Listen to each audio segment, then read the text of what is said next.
Hey, good evening, everyone. Here I am, Neil the Deal. Nice to see you guys again. Thanks for coming out.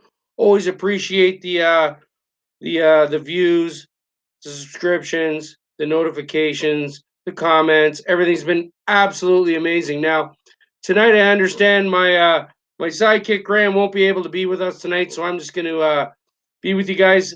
So let's talk about the British fighters. We've been talking about the British fighters over the last couple of days. And there's some big heavyweights, as we all know, that are absolutely amazing. All right. So, guys, out of all the heavyweights in the world, probably three or four of them are right at the top of the heap right now, which is it's always been the United States in the heavyweight division. But now there seems to be a changing of the guard. I don't know what they call it. But we're going to talk about another guy tonight who I've been watching out for, and he is sick. He is a real. He's got the potential, I think, to be a world champion again. Like yesterday, we talked about Daniel Dubois, and yes, these are the guys that can actually make the difference going forward in the future. You guys need to check them out, and I'm telling you, I love them all. So, guys, tonight we're going to talk about a guy named Anthony Yarde. Anthony Yarde. His full name is Anthony Dwayne Yarde, and his nickname he goes by the Beast of the East. Now that is probably in regards to the east part of England where he's from, because we've been doing the English fighters this week, and yeah, and we're going to talk about that because, funny enough, he's from the southern area, just like Daniel Dubois. So these guys are up to something in that region.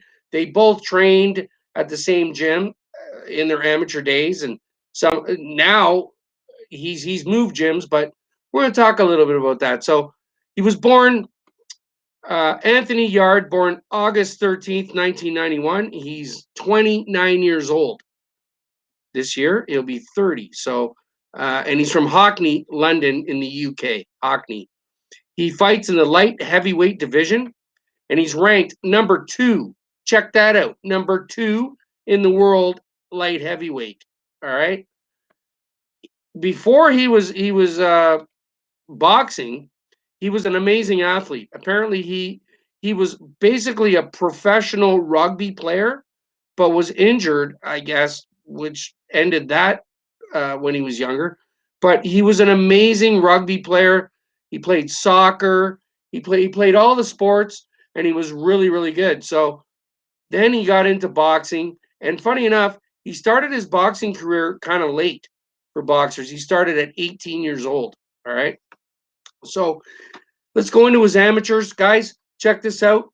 He didn't have a lot of amateur fights, maybe 12, but guess what? 11 knockouts in 12 amateur fights, right? And he idolized Mike Tyson, right, as a child. So that's somebody you can idolize as a child, and now he's doing the same thing that Tyson's doing. He's knocking people out all the time. It's big time. So let's go through some of the other stuff. He's been boxing. Originally, he was boxing out of the Peacock Gym in England, and guys like Lennox Lewis, Frank Bruno, these kind of guys. That is a world renowned gym, like big time. Now he's training at a gym closer to his house in his hometown, Ilford. I think it's called Ilford, and it's called Box Up Crime. So over there, I did a little bit of research about that, and Box Up Crime is really cool because what they're doing is they're giving free boxing lessons, free instruction, free everything. Like they're helping any kids that are under 19 years old can come to the gym, and it's completely free. Now that to me is one of the best things I've ever heard of. It's purely free. It's all in your time, and that is amazing. So Anthony, God bless you, man. That is really cool, man. Thanks a lot, for giving back like that. Really cool. So we'll get into his pro totals now. His pro totals, he's got 22 fights. all right, of which he's got 20 wins and 19 KOs.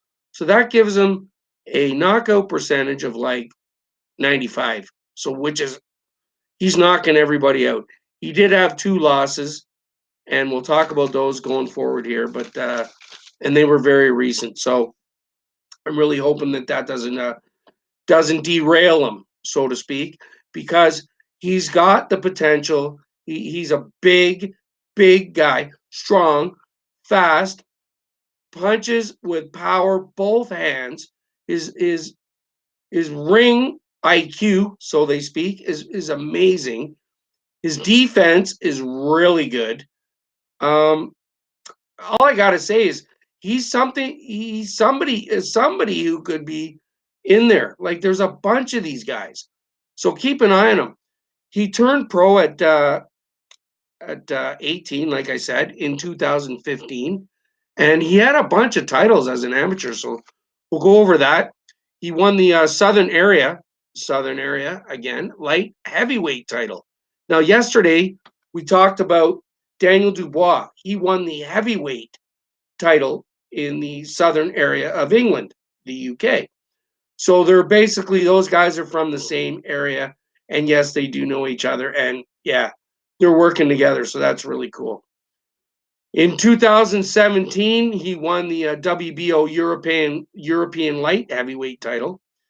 2017, same year, he won the WBO Intercontinental light heavyweight title, and he's been he's been knocking everybody out basically all the way up, and he's ran into a couple of guys in the last year or two, so to speak, that kind of brought him down to here. But I'm telling you, he's got the potential. He's a young kid. He's gonna go big time.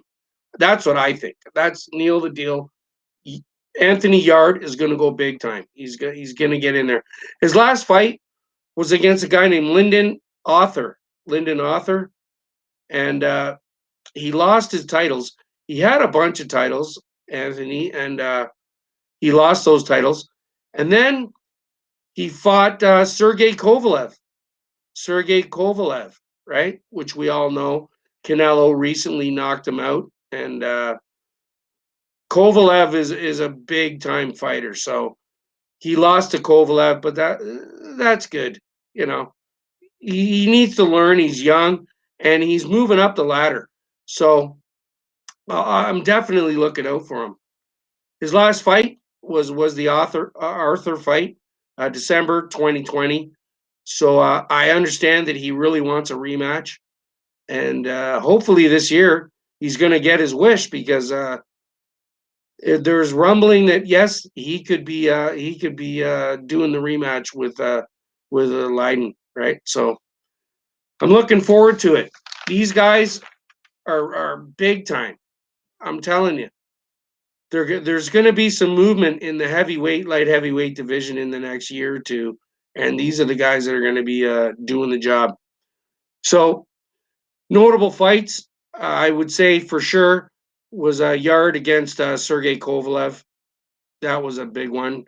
He did lose the fight, but he had him down in the eighth round, and he didn't finish the job. And then Kovalev came back and unfortunately, he even admitted he ran out of gas. He knew that he was fighting in Russia, you know what I mean, and he's fighting the world champion. So he basically said, "I got to knock him out," and he gave it his best shot. But like I said, he's going to have bigger and better fights coming up soon. So a couple other ones that I liked was a Yard against Leiden, right? Obviously Leiden, and Chris Hobbs was a good fight, big time, and Tony Averland. Tony Averland was an amazing fight for Anthony Yarde. So we're looking out for you, Anthony. God bless you, man. I hope this year goes well for you. I know you've had some tragedy within your family. God bless them all. God bless you. And I hope that you can get on track. And I personally think you have all the skill. You're a big, bruising, knockout, double cannon kind of guy. So let's show them what you got. Neil the Deal will always be supporting you. Thanks a lot. Talk to you guys later.